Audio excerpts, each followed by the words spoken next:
പിന്നെ മമ്മൂട്ടിയുടെയും മോഹൻലാലിന്റെയും ഒക്കെ ആത്മബന്ധമായിട്ട് ഒരു ബിസിനസ്സുകാരനും മാറുക എന്ന് പറയുമ്പോൾ അത് മെയിൻറ്റെയിൻ ചെയ്യുന്നതെന്നുള്ള നമ്മളെപ്പോഴും ചിന്തിക്കേണ്ടത് നമ്മളെ കൊണ്ട് അവർക്കൊരു ആവശ്യമില്ല. അവരൊക്കെ മഹാന്മാരായ ബ്ലസ്ഡ്, മമ്മൂട്ടി മോഹൻലാലിൻ്റെ കാര്യമില്ല പറഞ്ഞു, അവരൊക്കെ ബ്ലസ്ഡ് ആക്ടേഴ്സാണ്. അവർക്ക് നമ്മളെ കൊണ്ട് എന്ത് കാര്യം? ഇവിടുത്തെ രാജാക്കന്മാർ നമ്മൾ പോകുന്നു, അവർക്ക് നമ്മളെ കൊണ്ട് എന്ത് കാര്യം? അതാണ് നമ്മൾ മനസ്സിലാക്കേണ്ടത്. അതാണ് ഞാൻ എപ്പോഴും പറയാറുള്ളത്, നമ്മൾ അഹംഭാവികളാകരുത്. ഞാൻ പഠിച്ചിട്ടുള്ളത് യാ തക്കബ്ബർ യാ അല്ലാഹ്, ദൈവത്തിന് മാത്രമേ അഹംഭാവം നടിക്കാൻ അർഹതയുള്ളൂ. ഞാൻ നാസറിനെ കണ്ടാലും കെട്ടിപ്പിടിക്കും, ഇദ്ദേഹത്തിനെ കണ്ടാലും കെട്ടിപ്പിടിക്കും, എൽവിസിനെ കണ്ടാൽ വിടൂല.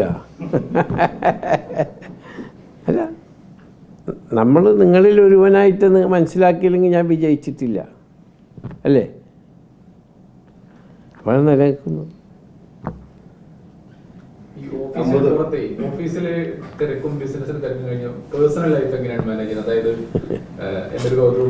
ഞാനിപ്പോൾ ഇന്ന് കാര്യത്തിൻ്റെ ഭാര്യയോട് പറഞ്ഞു,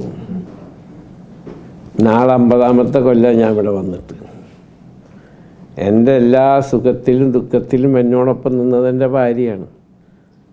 എന്നെ ഭാര്യയ്ക്കറിയുന്ന മാതിരി ആർക്കും അറിയില്ല എൻ്റെ ഓരോ സ്റ്റെപ്പും. അപ്പോൾ you done A good job, thank you very much. അപ്പോൾ നടാടൻ എന്നോട് താങ്ക് യു പറഞ്ഞു.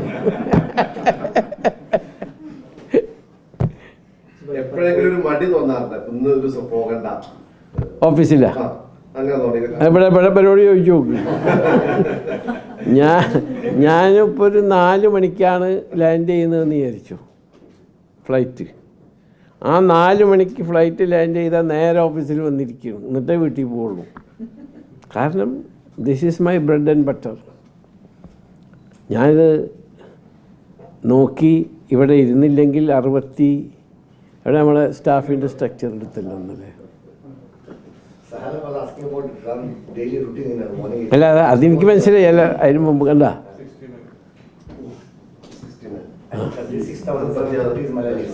ഇതൊക്കെ ഇന്നലെ രാത്രി എടുത്ത് വെച്ചാണ് ഇവർ കറക്റ്റ് ഫിഗർ കാണിച്ചു കൊടുക്കാൻ വേണ്ടിയിട്ട്.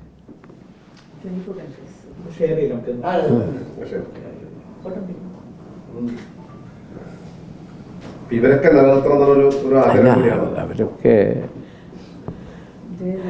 ഈ കമ്പനിയെ ഞാൻ എന്നെ വ്യക്തിനെയല്ല, ഈ കമ്പനിയെ ഡിപ്പെൻഡ് ചെയ്തിട്ടാണല്ലോ. Because system should work. നാളെ അടുത്ത് വിറ്റ് ഞാനില്ലെങ്കിൽ ഈ കമ്പനി നടക്കണമല്ലോ, അവർക്ക് ജോലി, അങ്ങനത്തെ ഒരു സിസ്റ്റം വേണമല്ലോ. അപ്പോൾ ഇപ്പോൾ അത് ഞാൻ നടത്തുകയാണ്, അപ്പോൾ എൻ്റെ റെസ്പോൺസിബിലിറ്റിയാണ്. ഞാൻ റിട്ടയർ ചെയ്താണെങ്കിൽ ഒരു 10 മിനിറ്റ് കുത്തിരുന്നാൽ മതി. ഇപ്പോൾ ടാറ്റ റിട്ടയർ ചെയ്തു. ടാറ്റ റിട്ടയർ ചെയ്തിട്ട് യങ്സ്റ്റേഴ്സിനെ ഏൽപ്പിച്ചു കമ്പനി. അദ്ദേഹം മരണപ്പെട്ടു പോയ എൻ്റെ സുഹൃത്തായിരുന്നു, സൈറസ് മിസ്ട്രി. പ്രശ്നം അദ്ദേഹത്തിന് മാനേജ് ചെയ്യാൻ പറ്റിയില്ല. കാരണം 10 കിലോ വെയിറ്റ് ചെയ്യുന്നവൻ 50 കിലോ തലയിൽ വെച്ചാൽ കെട്ടിമറിഞ്ഞ് വീഴും. വീണ്ടും അദ്ദേഹം അത് പ്രൊഫഷണലൈസ് ചെയ്തു. ഇപ്പോൾ ഇന്ത്യയിലത്തെ ഏറ്റവും വൺ ഓഫ് ദ ബെസ്റ്റ് കമ്പനിയാണല്ലോ. അപ്പം നമ്മൾ ആരോഗ്യത്തോടു കൂടി ജോലി ചെയ്യാൻ സാധിക്കുന്നിടത്തോളം കാലം ജോലി ചെയ്യുന്നു എന്നൊരു സാറ്റിസ്ഫാക്ഷൻ വേണം. അപ്പം ഞാൻ ടൈമിന് ഇവിടെ വന്നില്ലെങ്കിൽ എന്നോട് ചോദിക്കില്ല ഒരു പക്ഷേ ആരും. പക്ഷേ ഞാൻ റെസ്പോൺസിബിൾ ആവണമല്ലോ, മാസം ശമ്പളം കൊടുക്കണ്ടവർക്ക്.